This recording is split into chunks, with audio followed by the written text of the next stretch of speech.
Fat, unathletic nerds talking sports. We can't wait to talk about this meltdown on our podcast that you're not a part of. Yeah, fat, unathletic nerds talking sports for 10. We had a beautiful meme for a tie that won't see the light of day. At least we got you name dropping for us for our cold open next week. Love you, Tree. Yeah, dude, I absolutely agree with that.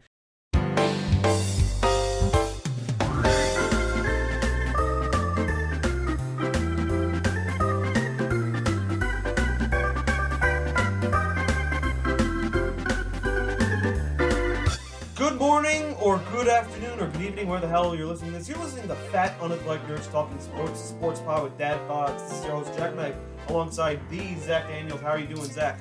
We're in person. Yeah, in the infamous playroom where we had the infamous NFL draft episode. What a shit show that was, editing. I know we can't see you. I guess the balloons are in the background, right?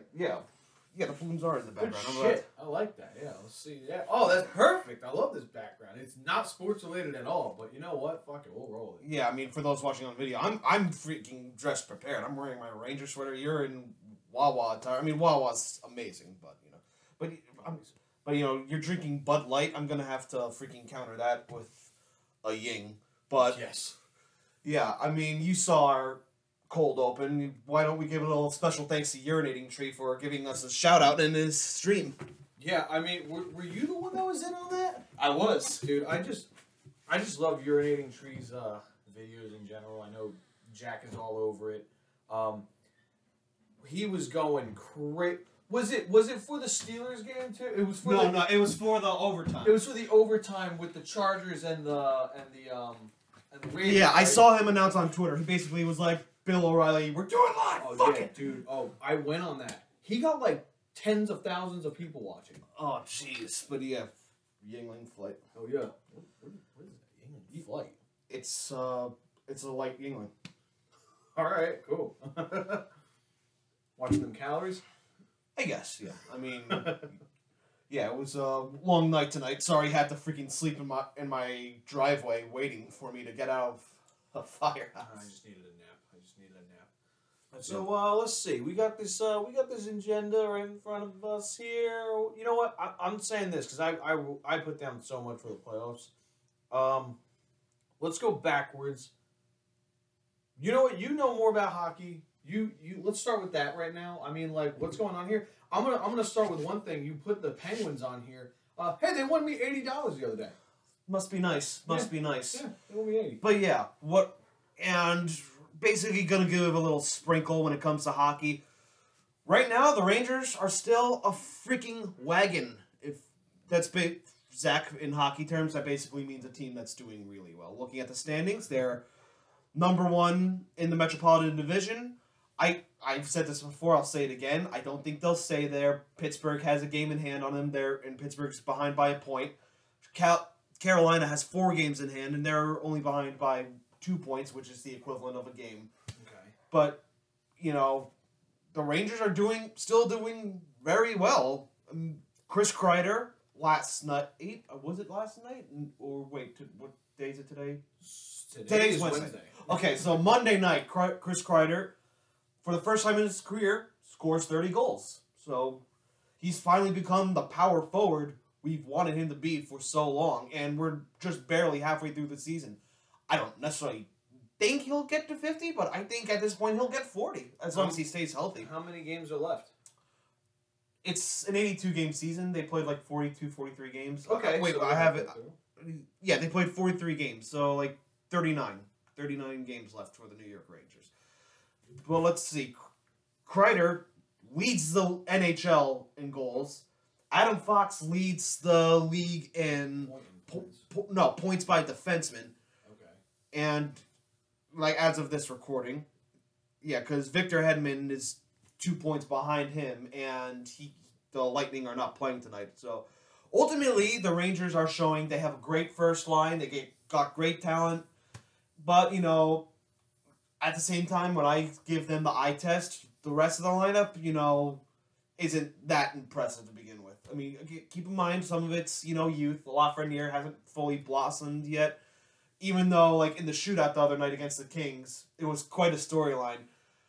Quentin Byfield of the LA Kings, who was picked right after Lafreniere, second overall pick, scores in the shootout. Up next, the guy picked in front of him, Alexis Lafreniere. Lafreniere needs to score, or else LA wins the game. He didn't. No, he did. He did. Laffy scored. He skated by the bench. Held up the number 1 finger. I don't know if that was necessarily a shot at Byfield or just a coincidence, but people noticed it on Twitter. If it's shit talk, it's shit talk, and I co-sign it. So, well, look, all I know is about the Penguins because I don't know enough. I try to watch hockey here and there. There's always a lot of shit going on. Like, I'm still trying to get into hockey. It's fun as hell when I pick up a game. And I'll say this, I wasn't even watching the Penguins game because I think I looked it up online, I was streaming it, and they were playing Winnipeg Jets. The Winnipeg Jets. And I was like, okay, I looked at the Jets. Apparently they're not too bad. Yeah, they're let's see, how many points out of a wild card spot? They're 5 points out of a wild card spot. It could be worse. It could be worse. I look at win-loss record and I was like, okay, 17-14 I think they were at the time. I was like, okay, that's not bad, but like the Penguins are they're on a tear right That's now. not counting overtime losses. They're 17-15-7. 7 is the overtime losses. Oh, really? Yes. I didn't know that's another. Oh, okay. It's okay. You're learning. The Penguins were a big favorite on the betting lines. I would have done the same thing if I were you. I literally took like a $5 BS bet. It was like 5 or 10 or whatever it was. I think it was 5, but either way, it would have amounted to $80. And all these other legs were college basketball. I think I put an NBA game in there. And then the Penguins, who were like the highest odds to like beat the Jets, they were losing 2-0 after 2 periods. And I'm like, get the fuck. I was like, are you like that? My highest leg is gonna lose. And then I don't know what happened. I went to a brewery and I was hanging out with some friends. I had one single beer, and as I chit chatted with my friends, all of a sudden the Penguins win. Unreal. Awesome. Yeah, that's fucking great. Yeah, well, it's like this. I thought the Penguins. I hate the Penguins too, but I think their window's closing, but they're still in their window because Crosby, Malkin, they're up there in age, but they're still very talented hockey players, and they're going to be. My friend Chris Gonzalez said this to me when at locals the other night. That team's going to be irrelevant until those guys retire. So. Well, makes sense. It's actually funny you say this. Like Malkin and Crosby. Yeah, they've been around for. Yeah, I know them. I remember them for that was like a decade ago. Was the last time I was really into paying attention on NHL, and they're still on the team. That's fucking wild. Yeah, it is, and I think they're one of the big threats to the Rangers as far as the top overall spot in the Metropolitan goes. I mean, we'll see how the Rangers do the next couple weeks because Capo Caco, I think. Like I said numerous times, is having a good season, even though he's not putting up a sexy amount of points. He's still doing great at setting up guys, even though those guys get robbed by fantastic plays. And, on the defensive side of the ice, he's very solid, being where he needs to be, putting his stick down. But the Rangers won't have him for a couple weeks. We'll see how they make it by. And one last thing about hockey, the Flyers. I've even been paying attention to this, so listen. I will listen to WIP, not as much as I used to, because honestly, their hot takes are just baked takes. I've turned to mostly podcasts because that's the reason I joined this. Because when we brought this up, I just got so tired of listening to WIP, honestly. But they don't ever talk about the Flyers. They're so bad, they're talking about the Flyers. That's how bad they are. 13 losses in a row as of this recording. Let's see. Are they playing tonight? They lost last night to the Islanders. And no, it doesn't appear they're playing tonight. So. I'll tell you this. I did hear a caller. I don't think it was on the level of the Sabres guy. Oh, Dwayne? Oh, but dude, it was close. It wasn't as fiery, but he said some pretty incendiary shit. He was so pissed. The stuff he was saying was just savage. I think it's not good. I think this is the second double-digit losing streak they've had this season. Well, this is the longest in their franchise history. No, really? It is. Yes. Okay, you heard that on the radio. It is confirmed. It's confirmed. I remember when they got that coaching staff of AV, Michelle Therrien, and Mike Yeo, and Brick was happy about that. I'm like, oh yeah, you're not gonna be saying this in a year or so, because AV got fired. I don't know if Therrien's still on the staff, but now Mike Yeo is the head coach, and was never impressed me to begin with. So it's apparently they're owned by Comcast. Yeah, something like that. See, it's just corporate bullshit there. Then that's and that's what's happening. Nothing's getting done. They're making money. Dude, apparently attendance is like pathetic right now. Like who knows? I mean, are there vaccine mandates in Philadelphia? Well, there are, but that doesn't mean shit. The Sixers are still getting a ton of people. I mean, yeah, so are the Rangers and the Knicks. So it's purely the fact that the Flyers are a dumpster fire. Yeah. So let's go into basketball. We'll go transition. Yeah. You want to talk about the Sixers first? Yeah. So on the Ben Simmons front, everyone's pissed. Daryl Morey came in and we were all like, this guy's supposedly really good because he built up the Rockets really well and yada yada yada. And right now all he's doing is sitting on Ben Simmons, just paying him to not play, finding him here and there, and just denying, rejecting, not even entertaining some pretty solid fucking trade deals, some trade packages where we get at least a couple guys, and maybe we become a more dangerous team. But guess what? Somehow, Joel Embiid is the MVP right now. He is the hottest basketball player on planet Earth right now. You know what? Honestly, it's incredible. What I got to bring this up. His recent games have been sick, absolutely sick. I mean, he's doing stuff that Wilt Chamberlain hasn't done. Okay, so his most recent games, we're going to go points, rebounds, assists. Yesterday. Against who? New Orleans. Okay. All right, not a great team, but again, there's no one else on this team. Good players beat bad teams. So this team has like two good players outside of Embiid, who's the best in the world. Okay. 42, 14, and 4. Okay, so a double-double. 38, 12, and 6. Another double-double. 40, 13, and 6. Double-double again. 50, 12, and 2. Wow. 32, 8, and 1. 32, 12, and 3. And then finally, January 14th, 2 weeks ago, he had 25. He hasn't scored less than 25. He's averaging a double-double in that span. He's averaging almost 40 points and 10 rebounds a game. And also, for a big guy, that's several assists, too. He's doing everything. He's playing 40 minutes a night. He's winning games on pure him. He's the fucking GOAT. And Daryl Morey is wasting his prime. Big guys don't last that long. We're wasting this dude's prime. He could be the best center. It's just infuriating. But, awesome. Joel Embiid is doing great. Yeah. I don't know that much about the Knicks, so that means you can tell the Knicks are mediocre again. But what I can tell when I listen to the Michael K show and everything, they do need a point guard. They really haven't had a good point guard in a long time. Tonight they went into their game against Miami, or more so halftime in that game, down 59-46. So yeah, it's still not looking good. Miami though is a sneaky good team right now. They're doing very well. But I think really with the Knicks, it's just inconsistency. It's just really inconsistent. Or maybe things just restored to normalcy, where the Rangers are the better team at the Garden, and the Knicks are. Oh, maybe. I just think the Knicks are really inconsistent right now, and you can't just pick them to win on any given night at this point. It's just until they show that they can win, beat good teams consistently. I've not seen enough of the Knicks, but I noticed that they've been very up and down. I mean, there's some of these guys that aren't necessarily worth holding on to for the future. They might have to trade some of them. And be like, listen, we need a point guard. You know?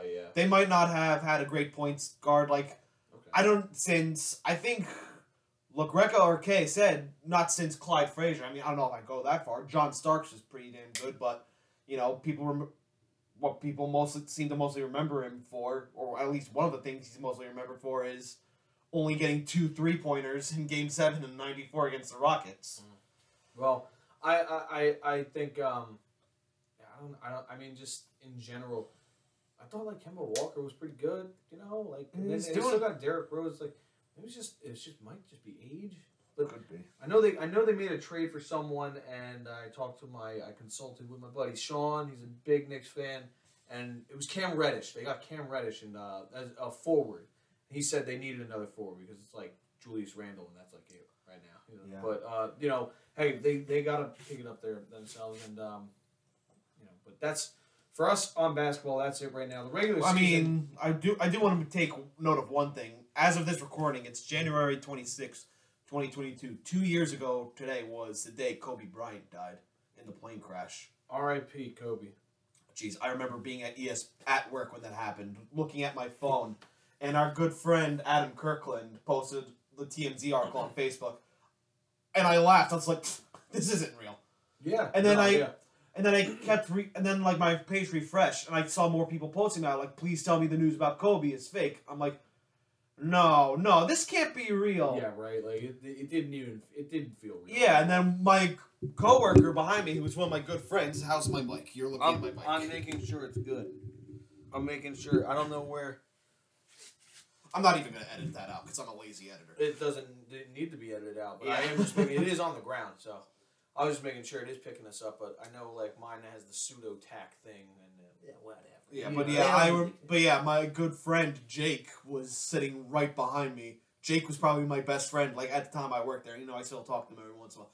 He heard me and goes, "Yeah, one of my friends works in in the studio, like where they film the shows. He's waiting for confirmation."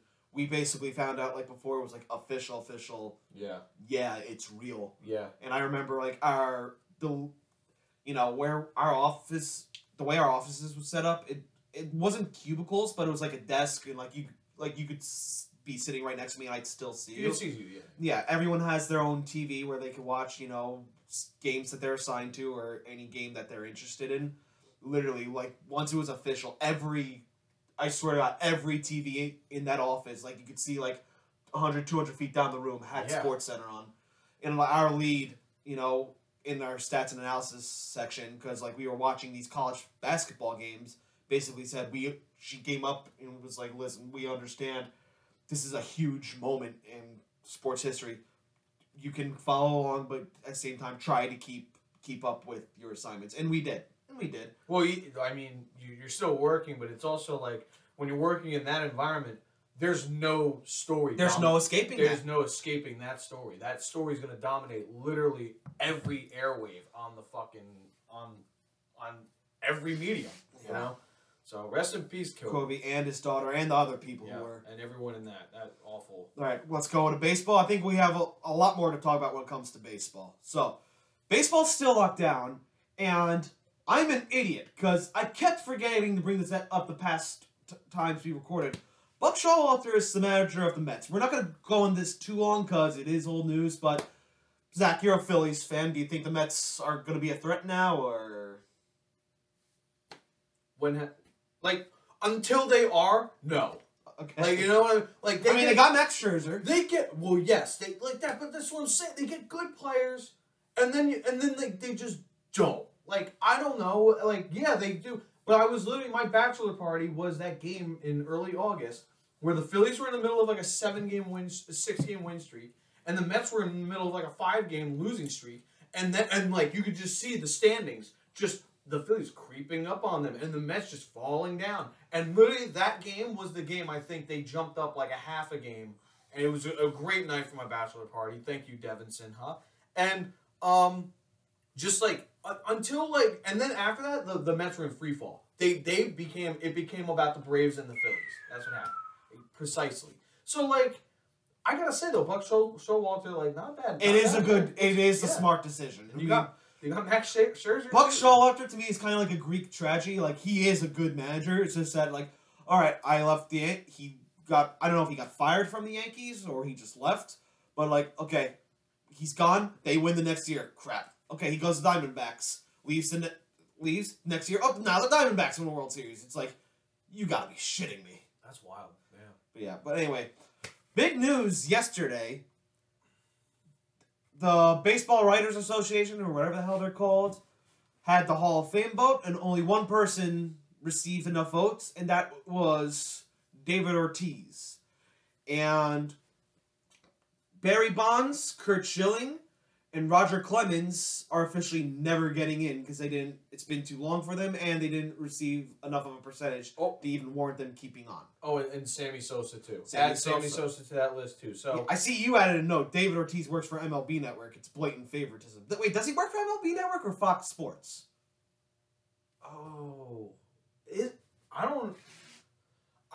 I don't know, but I know we all know this, and I'm gonna prep. You know, I wrote a whole fucking diatribe here. Let's hear it. I'm not. I kind of was gonna actually do my own episode on it because I genuinely, I got home. I was driving home from my hour-long commute from work. It was a pretty good commute. The moment I pulled into my driveway, though, I pulled my phone off the jack that I was listening to music, and the radio came on, and it went straight to WIP. I just kind of leave that on. And they said one person got in. I was like, are you fucking kidding? And were you thinking, like, immediately it's David Ortiz? I know. I didn't care. I don't care. Like, I looked at that list. I thought a lot of those names on there, from what I know of them, there was 30 names. I believe a lot of them were Hall of Fame players.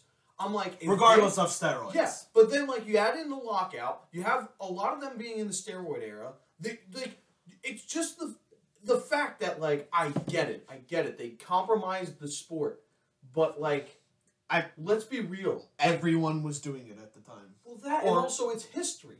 The point of the Hall of Fame is history, right? So I'm not going to get too far into it because I think I'm going to do my own episode on it because... When I got out of the car and I heard it was one person, I literally walked in and my in-laws and my wife were sitting down for dinner, and I sat at the table. I was just like, "Good for you, stupid motherfuckers!" Like I couldn't, like, I swear to God, I'll sum it up with this: baseball is killing itself. The MLB specifically, because there's other leagues around the world. The MLB is slowly dying, and they are speeding up the process. And congratulations to David Ortiz. I know you're a Yankees fan. I mean, before you continue, part of me wants to blame it. How come he has his name linked to steroids? He can get in, but not guys like A-Rod. I know. Listen, don't get me wrong. I'm a Yankee fan. I think most Yankee fans have a sour taste when it comes to A-Rod. But part of me wants to be like, oh, David Ortiz is getting in because he's a Boston Red Sox. But at the same time, I'm like, you know what? Then Kurt Schilling probably would be into. So I probably can't rule it to Boston favoritism in this case. It's not Boston favoritism. I think it is the fact that David Ortiz is a very likable guy. That's what they say all the time on K and it's just, and it's my thing is this. It's the fact of it's not who it was. It's the fact if you gave me those 4 guys now can never get in. Even if you gave me 3 of them and David Ortiz. Even though I didn't think David Ortiz was the first ballot Hall of Famer either. I didn't think that. But I would have been like, okay. You got Bonds, Clemens, and Sosa in.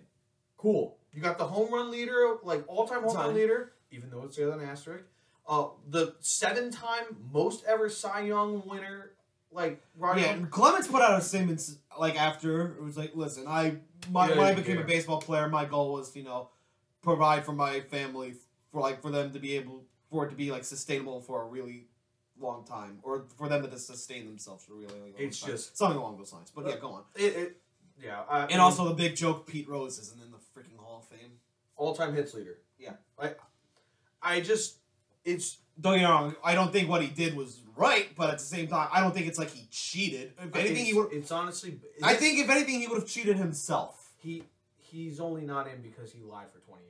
True, yeah. That's really, But yeah, it's favoritism. Like people, like Kurt Schilling, Bonds, like Clemens, they've been known to, kind of be assholes to people. So I wanna do something on this because also, you got this farce, and then you have the MLB being in a lockdown. Did I share with you guys the tweet that was like, league sources say that conversations between the players union and the MLB and the owners were spirited, and the guy was like, "Yeah, translation, that means it got heated." Like, I don't know if you shared it, but I've seen it before. Nothing's good, and the worst part is, both sides lose a lot of money, and I also think I saw a tweet that said, owners are willing to stick to their guns and lose money. If no games are played, everyone's losing money in the MLB. Yeah. And apparently the owners are cool with that. Not good. Because they're billionaires. They can afford to. Not fucking good. That's all I know. Yeah, it's awful. All right. So I think we covered everything right now. I mean, one last thing about Roger Clemens. Yeah. What my sports writing professor at William Patterson, hi Professor Philip Bondi, if you're listening to this, I highly doubt you are. But we talked to him about it because he's one of the voters. Really? Yes, and his point of view with guys with steroids was like, if these guys weren't meant to be in the Hall of Fame, then they wouldn't have been put on the ballot. So that was his point of view, and he's like, there's some guys you just can't prove, and one of the examples he brought up was Roger Clemens. Bondi said to us, do I think Roger Clemens took steroids? Yeah. Can I prove it? No, I can't. Especially because Roger Clemens screamed about it at the top of his lungs for years, I didn't do it. And, listen, if you're innocent, screaming at the top of the mountain, you're innocent. I mean, and he won in court, but, who knows? I mean, there's some cases, you just cannot prove. I mean, he was always kind of a douche, in my opinion, but that shouldn't be the fucking reason that it's like that guy that got out. It's like that NFL guy that got ousted for straight up going on a radio show and saying he's not voting for Aaron Rodgers for MVP because he thinks he's a bad guy. Like that Christ. Matters. Like that fucking matters at all. And you know what? I don't think Aaron Rodgers was the MVP. He was definitely a candidate, but you can't be this biased. Look at the stats. Look at the play. Look at the footage. Watch Barry Bonds had a Hall of Fame career. That's even before he was a freaking juice head. Yeah, he had 400 home runs and 400 stolen bases before he blew to the size of the goal. Yeah, to me, if you're gonna put in David Ortiz, you gotta put in Barry Bonds. I'm sorry. You got and again, congratulations, David Ortiz. I feel really bad that you're going to be basically overshadowed by the fact that this is a fucking joke of a year for this Hall of Fame and for the MLB in general. I'll freaking hold it anytime I'll interact with a Boston fan. They want to be like, Yankees there, I'm gonna be like, yeah, your guy got into the Hall of Fame when he was, a link to it too, and no one cared because it's okay when Boston does it. Literally everyone. But yeah, everyone likes to say, if we're judging based on character, I mean, I know these are kind of rumors. Then all right, take Ty Cobb out of the Hall of Fame. Then you can't do that. Ty Cobb was probably the best player of his time. Yeah, no, it's bullshit. We're not judging based on their character. We're judging on their ability to play the game and how good they were and what they contributed to the game. Unless maybe they did something truly horrendous, like commit murder. Maybe I don't know. Apparently he was. I don't know. He might have been a racist, but at the same time, not condoning it. That could have to do with the time he lived in. It was like the 30s or some shit. Yeah, and don't take this out of context. I'm not saying that's okay. I'm just saying that's an ancillary fact of his life and not the reason why he was being honored. And that allegedly, I don't know if that's necessarily the case. We don't even know. I don't even know, but And I even heard someone, and apparently he actually did have a quote saying yeah, black people should be able to play baseball, but it's all rumors. I don't know. Either way, I mean, dude, unless you killed someone, unless you did some really heinous shit. Yeah, you have to as far as I'm concerned, you have to commit a heinous crime in order for him. Yeah. But anyway, let's get into football. But before we get into the playoff games, there was some news that came out today. Sean Payton is leaving the Saints. Drew Brees retired. Now Payton's gone. End of an era in New Orleans. That's all I got to say about that, really. Yeah. I mean, they're fucked. They're actually they are. There's $70 million in cap. Hell. Oh. Damn. They're I think the Packers are right above them with 50, which is bad, but they're a clean 20 million above them. It's not good. And they don't have a determined quarterback. They went from Winston to Hill to Simeon to they were just bouncing them around. Whatever happened to what's his name? The receiver. I don't even remember. Michael Thomas, right? I think Michael so. Thomas. Yeah, Michael Thomas. But who knows if even at this point, who knows if they'll even keep Alvin Kamara on the team. Oh my God, he's so fucking good. Yeah, he All is. right. And Giants fired Joe Judge, and Dave Gettleman retired. I mean, who? I don't know if he actually retired. They probably were like, listen, either leave or we're going to fire you. And probably like what they did with Tom Coughlin, what some people believe. And they hired a new GM, and Joe Schoen, I think I'm pronouncing his name right. Yeah, I haven't looked at anything. Yeah, he was part of the Bills organization for years. And, the Bills, Yeah, I'd say they're doing pretty good. Yeah, we'll get to the Bills in a little bit. So, but me personally, if I'm the Giants, I'd go for Brian Flores as head coach as soon as possible. I don't think, we haven't had a chance to talk about that. Like, now that I think about it, it's like, Matt Nagy, I expect to get fired. Yeah. The coach of the Vikings, yeah, probably that guy too. Brian Flores, Miami, it's not his fault their team stinks. It's like he did a really good job with, what was given to him. It was apparently a power struggle. And the GM. So he's probably like a Gerard Gallant, if you know who I'm talking about. Coach of the Rangers. Okay. Good coach, but he's butted heads wherever he's gone. Well, it's not like it's the first time that's ever happened in any sport, but it's just insane. Okay, now let's get into the playoff games that happened this past weekend. And oh my God, what a weekend! Yeah, for the NFL. That was probably the best collection of 4 games I've seen. Like all 4 games were solid. Granted, the 49ers and Packers did not have the scoring frenzy that the Titans and Bengals didn't either. But either way, all games. Fantastic. Ended on basically walk-offs. Let's start with Rams. The Rams beating the Buccaneers. I wish I had the score up here right now. I should have asked you to put that down. Well, I believe it was 30-27, right? I think you are right. Los Angeles. I didn't put the damn scores on it either. Nah, I didn't even think about that either. Let's see. Yeah, 30-27. 30-27, 30-27. 30-27, right there. Oh, there it is. Yeah, 30-27. Rams just barely, and I mean barely, hold on to beat the Buccaneers. They almost did an Atlanta Falcons impression, except it would have been 27-3, not 28-3. And I was watching that game as soon as Cooper Kupp fumbled, I was just like, this is it. Me being the freaking Brady hater I am. But anyway, let's get into the stats. Stafford, 28 completions on 38 attempts, 366 yards, and 2 touchdowns. Stafford was lights out. It was not his fault that they were. Well, look, the whole Rams were choking it away, and the Buccaneers and Brady and the defense, they were jumping on it when they could, in every way possible. So, Brady had and you know what? I think we should finish the episode on this tangent that we're gonna do because I think we're gonna butt heads on this part. All right, then let's save it for later. Let's go to 49ers. Okay, Packers. yeah, let's just do that next. Okay, yeah, as you put no real stats worth mentioning, but the final score was like what, 13-10, if I remember. Yeah, 13-10. Yeah, 13-10. It was. We were at Man Darley's birthday. Packers score. Let's see.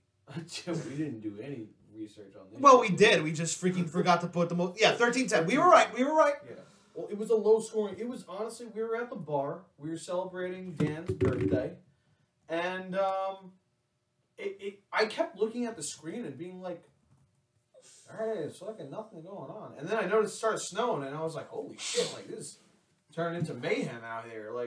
Nothing's happening. But,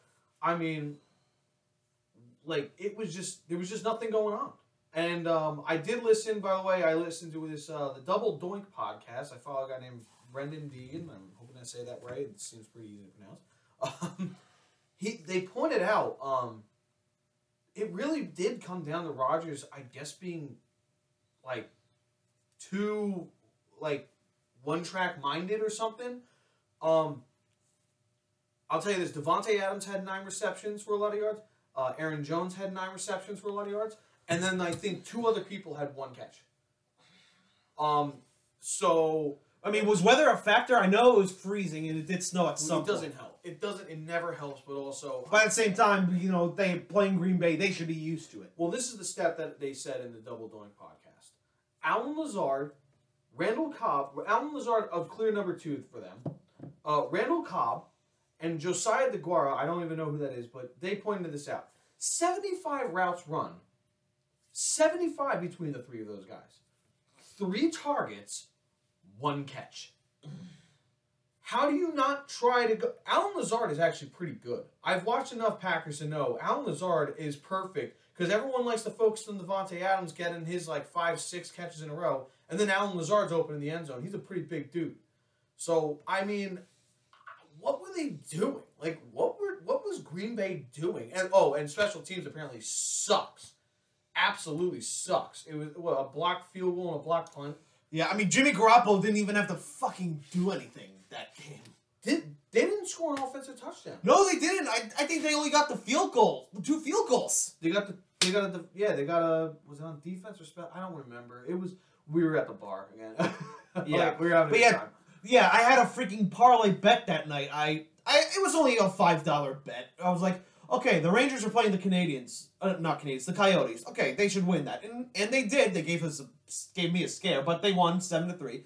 And Colorado Avalanche were playing the Montreal Canadiens. All right, Avalanche are freaking phenomenal, and they're playing Canadians who suck. I'm like, good, okay, yeah, I'll go with that. They kind of made it a scare too, but the Avalanche did win in overtime. And that was the first 2 legs of my parlay. The third leg was I had the Packers beating the 49ers. Thanks for losing me $5, Green Bay. But anyway, do you think? Me personally, I think this is Aaron Rodgers' last game in Green Bay. What about you? I'm not sure, man. Because I feel like with what they had this year, like I know they choked it, they blew it, but like I mean, really it's up to Aaron Rodgers. Because if I'm the Green Bay Packers, I'm not letting this fucking guy walk. But also, if I'm Aaron Rodgers, I'd be like, you know what? I'm tired of this place. Like, you know what? Let me try something new. We've talked about this in a previous episode. There's really nothing in Green Bay except the Packers. If they lost this game like 31-28, yeah, he's coming back. 13-10, pretty. I mean, honestly, maybe it doesn't. Maybe it didn't matter. I mean, who knows what the moment? Who knows what happens with the score if, let's say, they actually do get that field goal? Because that was points taken off the board. That's probably a huge momentum swing. I'm just saying in general, like maybe the score didn't matter, but I'm saying I would if I was Aaron Rodgers, but Aaron Rodgers seems like a pretty unique character. If I'm Aaron Rodgers, like if I go down swinging, at least like that's some like, I lost because they scored 31 and we scored 28. Like that's a great game compared to like all the other ones too. Yeah, well, let's get into the other ones. First, we'll start with Bengals Titans. We got to the bar like as this game was ending. There were Bengals fans there, and that interception late in the game, they were going ape shit. I was watching at Adam Kirkland's house actually. His name is not Jay Ritchie anymore. Yeah, I remember. It is Adam Kirkland now. But Adam, we were watching, and it was honestly... how about this? The first quarter was... The score was 19-16 Bengals, by the way. The score was 19-16, but the Bengals won in a shock. Both number 1 seeds going down. Let's just, bring that up real quick. Wow. But we were watching, and the first quarter was pure insanity. Like, I think, the first play of the game, Tannehill throws a pass right to a Bengals player. And then I think later there was a fumble. Burrow was getting sacked left and right literally every quarter of the game. He got sacked 9 times. And just, it was just all defense. It was all defense and field goals, not many touchdowns. Joe Burrow, 28 for 37, 348 yards. No touchdowns. But that's a solid line, though. It's not bad. Just no touchdowns and a pick. Jamar Chase, 109 yards on 5 catches. Did Derrick Henry really do anything? Or he actually 62 yards. 62. That's yards. All right, but like nothing. That's not like Derrick Henry. It's not Derrick Henry, and he actually got shut down on the 4th down. They gave him the ball on 4th down, and play. he got shut down. That's when I remember that was the moment I said the Bengals were probably gonna if they can do that, they can do anything. Yeah, Ryan Tannehill. This will probably be a big factor of our conversation later. 15-24, 202 yards, 3 interceptions. Oh. I mean, we're gonna talk about this later. For me, at least from my point of view, to be a good quarterback in this league, you just don't make too many mistakes. And Ryan Tannehill made way too many mistakes. And I don't necessarily know if you gotta have an amazing quarterback to freaking win a Super Bowl. I mean, look, Trent Dilfer won a Super Bowl. But that being said, still, Ryan Tannehill probably just demonstrated why he's not gonna be the guy in Tennessee. Nope. Yeah. That was the most damning game you could possibly have. Period. Like he's done. They got to do something. I mean, unless he had a nice resurgence, like no longer being under Adam Gase, but I don't know what his contract is, but I mean that you can't tell me you have a Hall of Fame wide receiver, you have basically a replica of him in AJ Brown, and then you have Derrick Henry, who is on pace to be a Hall of Famer. Yeah, and this is an oxymoron because you said Hall of Famer, I'm brain farting on the name. Julio Jones. Oh, duh! I thought it was Julio Jones. Oh yeah, he may not be a Super Bowl winner, but Julio Jones is a 100,000% a Hall of Famer, like freaking nature. And then okay, I mean we could talk about Chiefs Bengals like all night. You mean like, Chiefs Bills? Yeah, I mean that's what I meant. Chiefs Bills. Holy shit! Yeah. That was one of the best football games I've ever seen in my life. What's crazy is that game was good the whole time, and then the last 2 minutes was on crack, just straight cocaine. It's like there's no way the Super Bowl will top that. No. I don't know. It would need to be I don't even know. I don't know how. It would need to be the most insane game. Well, the only matchup with the 4 teams left now, there's only one matchup I could see it possibly happening, and I'll give it to you after. Yeah. But, jeez, Josh Allen and Patrick Mahomes, they had a quarterback battle with the final 2 minutes, and they delivered for both their teams. I mean, say what you will, defense probably, defensive coverage in the final 2 minutes is kind of wonky considering, they're allowing much more space because they don't want anyone to go behind them, which is what the Buccaneers and Rams didn't do in their final drives of the game. But wow, I thought for sure the Bills had it when Josh Allen and the offense, got that touchdown with 13 seconds left. I was like, holy shit, they had it. AFC Championship has to go through Bills Mafia. There's going to be no tables left in Orchard Park. But, and he backed to the guy, he scored 4 touchdowns. And that was first ever in a postseason. Gabe Davis, his name was Gabe Davis. He had 8 catches. Oh, this is off the top of my head. 8 catches, 201 yards, and 4 touchdowns. Wow. He was a 6th round pick. And they lost. And I should relish in their pain because I am a Jet fan, but the Bills are the only AFC division rival. I'm I feel bad for you. Well, I don't think anyone can not feel bad after that game, especially. Yeah, because they did everything right. They really did. But you know what? Do you know why the ending of that game was so good? It's because it's pretty much the reason we romanticize quarterbacks. I'm waiting for that. But all right, so let's go back to this Rams Buccaneers game. But anyway, one last thing. Jeez, regarding that game, Chiefs pretty much did malicious compliance there to win that game. They forced the field goal with only 13 seconds left. Great clock management. I think they had all 3 timeouts. And but yeah, malicious compliance in the sense that they were this overtime format needs to change. Both teams should touch the ball after the Patriots beat them that one year. Yep. NFL did nothing about it, and the the Chiefs were just okay, fine, malicious compliance. No one else signed on for when it happened. Actually, that's why. But my thing is, do it for the playoffs. Think of it money-wise. All right, NFL's always thinking about money, right? As far as what the fuck are you doing? As far as overtime, the playoffs go, the NHL has the best one because they just go until someone scores. I think games have gone to 5 or 6 overtimes before, but if I had to give a suggestion, I feel like they should do if you score a touchdown on the first drive, you have to go for 2. Okay. And then the other team gets it, and if they score, you know what I'm saying. Now, like a college format. Yes. Now but it's not college format where they place you on the 25. Right. Okay. No, I want to kick off. They get the ball, and they have to drive down and score on you. Now, would it be kind of a sudden death or 2 o'clock? After, if they score, now say the other team doesn't get the 2 point, or they do get the 2 point. So they're up either 6 or 8.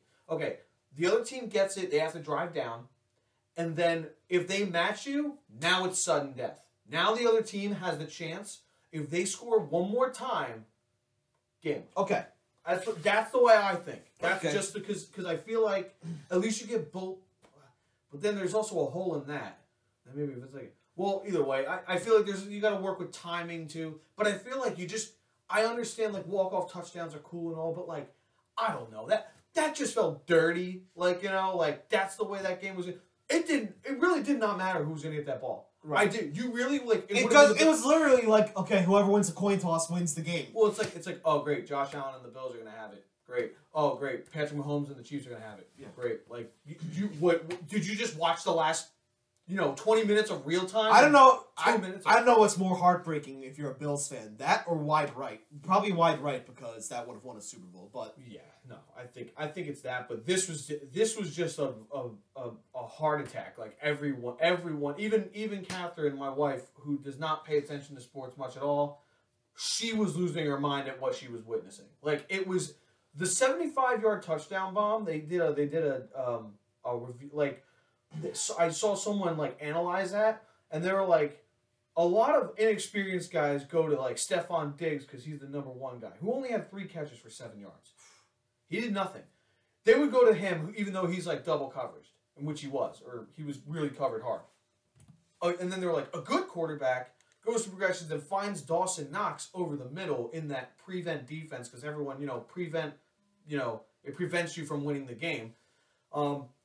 He was wide open, but what does Josh Allen do? He throws a fucking mortar. My voice cracked. He throws a fucking mortar like 60 yards down the field to Gabe Davis, who runs it in. Like, I remember seeing that and just being like, what in the fuck is going on? And then that game was just wild. That game was just pure insanity. Like I said, I don't know how the Super Bowl can top that. It's not going to. Unless we get into, again, we'll get into who we'll pick in the Final Four. So, all right, okay, let's be more civilized on this, because I want to get where you stand on this whole romanticizing the quarterback thing. I mean, I guess maybe I didn't explain to you too much before. People act like the quarterback is like the true difference maker, that wins teams championships. When, to me, in football, I don't think there is such a position. Like, okay, don't get me wrong, quarterback's very important, but everything else has to work out in his favor. And one such example, who we'll talk about when it comes to this Rams-Bucks game, is Matthew Stafford. Matthew Stafford, here's a hot take. I think this past week demonstrated if Matthew Stafford didn't spend the first, 10 decade or so of his career with the Detroit Lions, he'd probably be in the same category as, guys with, Brady or Breeze or Manning. You're shaking my head. No, you're shaking your head. No. I just don't think Brady is comparable to, anyone anymore. I just don't think he's comparable to anyone anymore. Manning? Sure. Yeah, maybe. Rodgers? Drew Brees? Yeah, sure. Guys that have won it maybe once or twice. I just can't compare anyone to Brady. But at the same time, anyway, that game, everything went right for the Buccaneers to almost pull off a comeback. I think I said this before we changed topics. Once Cooper Kupp fumbled that ball, I'm like, this is it. Because I was getting PTSD flashbacks of that Super Bowl with the Falcons. And then, Cam Akers fumble. Yeah, that too. I'm like, no fucking way you just did that. That fumble, there was the... then Brady threw a pick himself, and then, literally, the first or second play of the drive, the Rams, Stafford's, I don't know, calling an audible or something, or just, doing his calls. The freaking center just snaps it past his head, oh, crap! Oh, I know. Yeah, insane. Yeah. All these games had, wacky shit happening the entire time. I just don't like all those things like that where the freaking Rams fucked up and the freaking Buccaneers almost pulled off the comeback because the Rams are handing it to them. I know what the media coverage would have been. Oh my God! Look what Tom Brady did! Well, to be fair, I know he still got the job done. Do you think Ryan Tannehill would have done? Say Ryan Tannehill got all the breaks. Oh no. Like, okay, so I get the sense that you feel here. I just don't know if it's as over the top as you think it is. I do think some of it is some PTSD from being a Jets fan and never having quarterback play that's actually good enough to romanticize. Right. So, like, I had at least Donovan McNabb, who had, like, some years of crazy stretches. Like, if you witness it, you realize you can't win without that guy sometimes. Like, if you take Brady out, who's their backup? Who the hell is their backup? Honestly, I don't know. I don't even know. Josh Rosen? Who is Josh Rosen? Is it actually? I don't know. I God. know he was on. Let's see, Buccaneers years quarterbacks. But also, there's guys that end up earning. Blaine Kyle Trask, Blaine Gabbert. and Blaine Gabbert. Oh my God, holy shit! But anyway, Brady does something that a lot of people. I will give him credit for that. Not a lot of like elite quarterbacks do.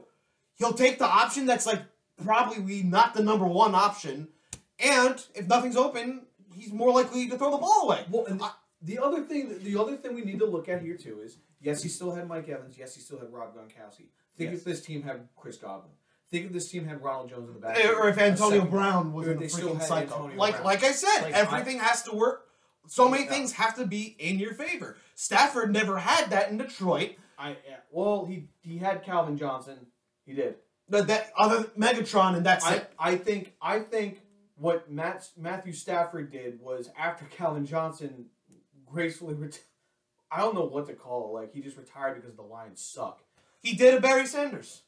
Yeah. But, like, I think he proved enough that he was good enough after that, but still he had to earn it. And honestly, Stafford coming down the stretch of this year, like into the playoffs, did not look good at all. At all. He looked really good this past week, so that's really good.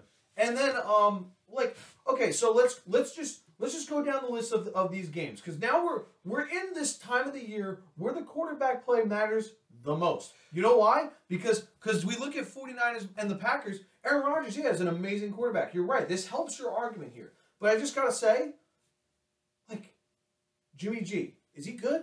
No. Does anyone actually think he's good? Okay. Yeah, he's just good enough. But the reason that the quarterback is the most important thing on the field and is romanticized so much is because, like you said, all you have to do is win. All you have to do is win. So Jimmy G just doesn't get that love because he gives you so many reasons to not believe in him. He makes too many mistakes. Yeah. And I think in order to be a good quarterback in this league, I think you just can't make mistakes. I mean, not every play has to be freaking sexy. Sometimes you could just freaking throw the ball like to a guy that's like 3 yards down the field because no one's covering him because he's not a deep threat. Yeah. And, Barry McCockner talks about that a lot with Tom Brady. And you called me Barry McCockner the other week. But listen, I'm not going to fault anyone for doing that. It works. Yeah, that's the reason I don't like that fucking douche. Is because, like, he puts those up, and I'm just like, yeah, he's winning games. I'm sorry, like, the offense is, what like, Brady he had 112 yards in the first half, I think. It was like 92 or 112. The singles digit was a 2. But, like, he had 112 yards, and he just wasn't looking good. And he had a bloody lip. They showed it. It was kind of crazy. Like, he was getting beat the fuck up. Nobody. He was getting beat the fuck up. And the next half, what did he finish with? 329 yards. It's like, he went on. He took everything the Rams gave him and was like, okay. Yeah. Like, and they made the rally back. And Stafford really tried his best, but it fucking Cam Akers, man. I had a same game parlay. He needed 50 yards. And he was 2 yards short. He was 2 yards fucking short. And so we moved to another game. Okay. So Bengals Titans again. Now we look at the quarterback play here. Tannehill was the sole reason that they lost. fucking lost, and Joe Burrow and the defense were the sole. Joe Burrow getting sacked 9 times, you don't win that game. You don't win that game. But Joe Burrow wins that game. Don't know how, but Joe Burrow won that game, along with the defense. That's the way I look at it. True, but at the same time, Ryan Tannehill made too many mistakes, which I guess goes into your favor. Like, quarterback is important. Like, quarterback still...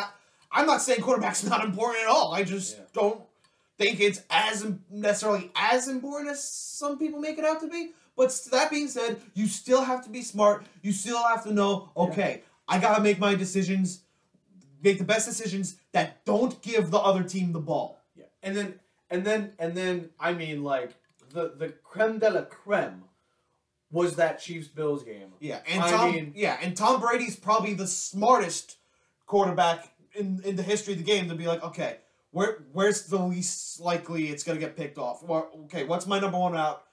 What's the coverage? Okay, if he's covered, all right, there, I'll go to that guy because no one picks up a zone coverage like Tom Brady. Well, you know what? You know what I was actually wondering. I want to look into it. I wonder if there was an interview on it or whatever. But like Tom Brady is like, there's some quarterbacks like him who are he's pretty tall, big dudes. Yeah. Like they're good at the quarterback sneak. They're perfect. 4th and 1 quarterback sneak. You're gonna make like Tom Brady does not fucking miss those. Like he doesn't. He gets it and goes over. But then that could also go into the category of everything going like Tom Brady's had like so many good offensive lines. That's why he's been able to play so long. I know. But anyway, there was a meme I saw from NFL memes. It had like all these guys on the Rams. It was like a picture of Kupp, Stafford, Odell, Donald, etc. It said all this just to beat a 45-year-old or however Tom Brady is. I was like, you seriously gonna ignore Mike Evans, Rob Gronkowski, freaking Leonard Fournette, those guys, or Ndamukong Suh? Like, come on. Well, I'm gonna say this though. Well, yeah. There's never been a 45-year-old quarterback going into the Super Bowl and winning it. There's no one comparable. That's what I'm trying to say. And the other thing is this. I know, like, and again, it goes into the factor. Like, I know you're like that video of Peyton Manning never had the offensive lines that Tom Brady did. I know. That's why his neck is fucked up. You're like that dude. You're like that GIF or like that Did you video. just call it a GIF? A GIF. I'm sorry. I do this sometimes just because I like GIF And peanut fuck, butter. I the like Knicks GIF lost. peanut butter. And fuck, the Knicks lost. Well, you're like that. Like, there's that video of like the guys all in diapers in like some town, and they're like, "That's you." When Tom Brady was like, "That's exactly what guy in diapers." Yeah, I'll have to show you the GIF later. Wait, is like, that the freaking dude who made Coney 2012 and like when freaking? No. It's some random stupid video I constantly see some people use. But either way, that's you. This is you, Tom Brady. Fucking love it. But anyway, like, dude, I know that prevent defense basically loses games for teams, but like Josh Allen and Patrick Mahomes, they picked it the fuck apart, dude. Like I just said with that Josh Allen play, normal people, young inexperienced guys go to the number one guy because they have to spam them, and then the better guy goes to the one over the middle. Josh Alien Allen just go and just chucks it downfield. Yeah, like that's another level shit. And then Patrick Mahomes, apparently Kelsey was like, I'm not gonna run that route, and he's like, I'm gonna go straight. That's what he's. And then Patrick Mahomes was like, all right. If you hear him, apparently on the telecast, you can hear him go up to the line, and I was gonna bring this back to Brady because I think you were talking about the meme. It cut me off on something else. I'm gonna bring it back. Yeah, and then after this, we'll get into who we think the Super Bowl matchup will be. But so Mahomes. Apparently, you could hear him. He said, like, when he walked up, Kelsey said, I'm just going to go straight. Apparently, Mahomes just like, Kelsey, do it. Like, he like said, Kelsey, just go for it. Yo, Travis, go for it. Like, he said that, and that's when that Kelsey play happened. Like, quarterbacks do that. They sometimes, whether they're making the call or someone else has the call, and they go, you got it. You got it. They know what they're doing. Tom Brady, do you know what I was going to say about Tom Brady with that 4th and 1, the QB sneak? Yeah. He had the 4th and 1 before they made it when it was 27-20 before they tied it up. You know when they go when it was 27-20, they had 4th and 1 like on the 10 or whatever it was, right? Yeah. That's usually they were like quarterback sneak. All right, yeah. I forget who was calling the game, but they were like quarterback sneak. He handed it off to Fournette. I wanna look up and see if I wonder if Brady like walked up and was like, we're not sneaking in, we're gonna hand it off here.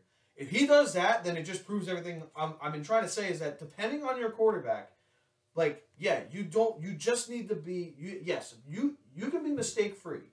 You can be average as all hell, like Tannehill.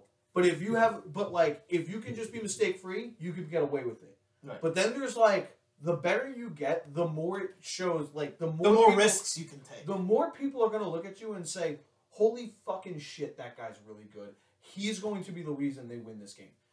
They touch the ball 100% of the time, except for the one snap they'll do wildcat or like some crazy shit with like, someone else throwing it. But anyway, we're all far. And one last thing before I go, I do want to say one more thing when it comes to Brady. Gotta get that last word in. Now, it's not necessarily a shot at Brady. It's more so something I think he's smart at. Majority of his career, he never took like a gigantic contract because he wanted to load himself with weapons. No, he's the smartest. He's the smartest sports player. Absolutely. Ever. Because he knows a quarterback alone does not win the game. No, he knows. He doesn't. Which is what I've been trying to say. I've never said no. I don't think anyone ever actually says that. But we love to look at the guy who touches the ball on offense 100% of the time. Yeah, and that's just and Tom Brady's been doing that for way too many fucking years. And Buccaneers fans probably felt like me, a Yankees fan, once the DJ LeMahieu tied the game, and then Jose Altuve hit that walk off. They got that late touchdown, and then the Buccaneers just blew the coverage with Cooper Kupp. They did an all-out blitz. That's what it was. They tried to do an all-out blitz, and all Stafford had to do was throw up a bomb to Cooper Kupp. I'm brain farting on the name. Who's the Jets defensive coordinator that got fired doing the freaking all-out blitz against the Raiders? Oh, Greg Williams. All right, but anyway, Bountygate. But yeah, let's get into our freaking predictions for who we think the Super Bowl will be. I'll go first. I think the only game that could possibly match that Bills Chiefs game is a matchup between the Chiefs, obviously, and the Rams. Yeah. You remember that Monday night game we had a couple years ago? Oh yeah, that was fire. Now the Lions. Now the Rams are gonna have Matthew Stafford for that. If that ends up being the matchup, I will be so freaking happy. And I hope. I mean, Brick brought up the idea of us watching the Super Bowl at his place and recording it, but I hope that happens so we can go apeshit for that specific matchup. But yeah, that's what I think it's gonna be. What about you? My thing is, the Chiefs are veterans. I'm sorry to cut you off. Chiefs are veterans. The Bengals, they're showing. I think this is the year the Bengals they put themselves on the map. Probably not good enough to win the Super Bowl yet or even get there, because especially when you consider the experience with the Chiefs. But it's you know what? You had a great season. You put yourselves on the map. You got every other elite team looking at you going, geez, we're going to have to look out for these guys the next few seasons. I'm going to see if I can find this. And I got the Rams beating freaking the 40... I mean, I have the Rams beating the 49ers, but apparently Jimmy Garoppolo is 6-0 against the Rams in his career. The 49ers beat them twice already this year. Wow. Including week 18. Wow. Well, week 18 is week 18. No, but the Rams were they were both playing the stars. They were both playing. Yeah, Rams were playing for seeding. Ooh, wait. Maybe they weren't playing for. Well, yeah, because they were playing for seeding. They were playing for seeding because they obviously they couldn't get number one, but they wanted to try and get high. But yeah, they were two. They were number two. I mean, it just goes. I mean, I guess that's just when it comes to rivalry matchups. Some teams just match up well. Yeah, buddy. And it's you know what. No one knows you better than your rival. So I'm going. That being said, I still think I personally am going to go with the Rams because I don't think I can really bet against them considering the weapons they have. Yeah. And they don't have excuses. Yeah, and Chiefs, it really comes to them being the more experienced team, and the Bengals just getting close to their time, but not being their time yet. If that makes sense to you. Right. I'm sorry. I'm looking for something to show you because about the Bengals, I can't fucking find it. All right. But anyway, the Bengals have the second highest salary cap space right now. So they have T. Higgins, Tyler Boyd, And they're gonna add a lot. Chase, Joe Mixon, and Joe Burrow. Dude. And they're gonna add to it with that cap space. Get that man a fucking offensive line. Yes. What are you doing? Clearly your defense did enough work. Listen to Sandra Bullock in The Blind Side. She said, the second highest paid guy on the team is the guard or tackle or whatever Tackles, the hell it was. yeah. Yes. Whoever, the usually the blindside tackle. Yeah. And then they showed the clip of, Joe Theismann getting his leg snapped in half by Lawrence Taylor. But anyway, what's your prediction for the Super Bowl? I'm going with Chiefs-Rams, and I think I'll be different. I think the Rams will get it done this time. And the score will probably be... I'll say something crazy. I'll say it'll be like 34-31. I think it'll be an offensive shootout. in the Super Bowl, Yes. I'm not even gonna predict that far because here's what I'm gonna do. I just feel like I'm gonna pick this. I'm gonna pick the Chiefs obviously over the Bengals. Reason being is Joe Burrow got sacked 9 times by the Titans. They also played Ryan Tannehill. Wait, say that again? They what's your prediction again? The Chiefs are gonna beat the Bengals. Yes, okay. Because Joe Burrow got sacked 9 times by the Titans, and they were playing Ryan Tannehill. Yeah. Now he's gonna get sacked 10 times by the Chiefs, and Patrick Mahomes is gonna score 40 points. And Patrick Mahomes is not an idiot. Well, unless the Bengals defense has played pretty well, but it's Patrick Mahomes again. Honestly, this. I'm a Jets fan. This is like when we went into that AFC Championship against the Colts. Yeah. That's ultimately what came down. The Colts were a more experienced team. You just want to try and do something. Yes. You don't think you're gonna win. You just want to try and do something. So you think So okay? So I you got think Chiefs for the AFC. Are you predicting a rematch between the Super Bowl 2 years ago, or you think that it's going to be a rematch of that Monday Night Football game? Oh man. I want to pick the Rams. But the 49ers just have this thing about them that I think I'm going to go with it. It's certainly not Jimmy G, but if that defense can do what they did against the Rams, you know what? I'm going to pick the Rams. I think this is where the Rams on their 3rd try against the 49ers finally beat their division rivals. It's the 2nd division rival they played in the playoffs. In the early 2010s, wasn't it like the Ravens and Steelers had a heated rivalry? The Ravens would win the regular season, both games of the regular season. Then once they met in the playoffs, the Steelers would win. Yeah, it could be something like that. It's just keep in mind last season, the Saints pretty much killed the Buccaneers both regular season games. You want to talk about then Buccaneers won in the playoffs. You want to talk about old rivalries, dude? Off topic. Josh Allen and Patrick Mahomes are getting the Manning and Brady complex. I saw It's 2 years in a row now. Wow. Yeah, no, it's happened. If they keep meeting in the playoffs, we need them in the AFC Championship once. We need that. Wait, was last year in the AFC Championship or was that the divisional? I believe that. No, that was the divisional. That was the divisional. Yeah, because who did the Chiefs beat in the AFC Championship? Well, was it the Titans?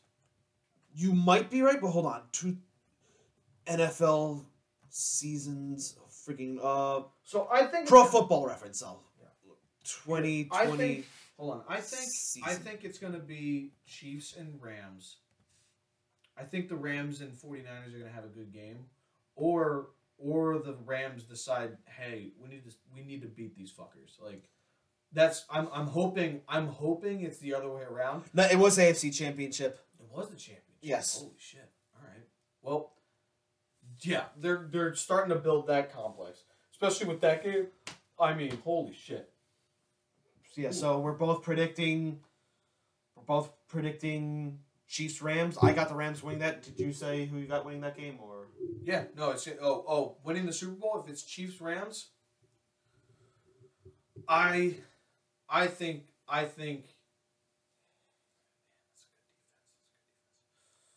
Hurt yourself. I want to push. I might just go Chiefs. I think we're seeing a dynasty. All right, a little parody. I'm picking the Rams. You're picking the Chiefs. Well, that's assuming that is the matchup. It is. That is. Who knows? Maybe I'll do a 2-leg parlay Sunday. Oh, of course. Why not? I think I mean, we're already kind of in the midst of it, but like, I think the Chiefs are becoming a dynasty. I think this is going to be number 2 in 3. You know, I mean, they're going to be in their third. If they win on Sunday, or is that when the games are? They're not doing Saturday again, right? No. Good. The Royal Rumble Saturday. But like, I if they win and go to the Super Bowl for the 3rd time, it's like, does it even? If they win, that's better for them. But in general, you can't just look at them and be like, oh yeah, you know, they lost 2 Super Bowls in a row. It's like, yeah, who loses 2 Super Bowls in a row except for the Bills? 4. Yeah, they won 4. They lost 4. But yeah, I think we touched on a lot tonight. I mean, Tommy Joe was supposed to join us, but I know we got to keep those names, and I'm gonna post more on that. I'm gonna try and get other people that maybe I know who follow me and stuff, like personally, and let's see if we can get them to watch us try and butcher these. Yeah, he wants. What in the fuck are these? I mean, for those watching on video, we're not showing what names we have listed, but these are names of hockey players. I will have Tom try to pronounce, and he will fail miserably, and it'll be hilarious. And I want to try and pronounce this too. And here's the thing. I want you two to do it together. No, I know. I agree. Okay. I know one of them already. Okay, because he was a Flyer. No, actually, no. I don't know which one's the Flyer. Yeah, no, I have no idea who that guy is. Okay. But no, I know the last one. It's very... I mean, if you don't know that one, you're kind of stupid. Okay. Well, Tom probably... Tom definitely doesn't know that one. Tom's kind of stupid. Well, Tom's a racing fan. But yeah, we'll save that for next time. So anyway, jeez, it's 10:19. You got to get home. I know. I kept you waiting long enough tonight. But anyway, thank you very much for listening. Please be sure to subscribe to us on all our social medias, at FUNTS Podcast on Instagram and Twitter, and at Fat Athletic Nerds Talking Sports on Facebook. Be sure to follow us on YouTube and wherever you get your podcasts. This is JackKnife alongside the Zach Danielz. Have a wonderful night.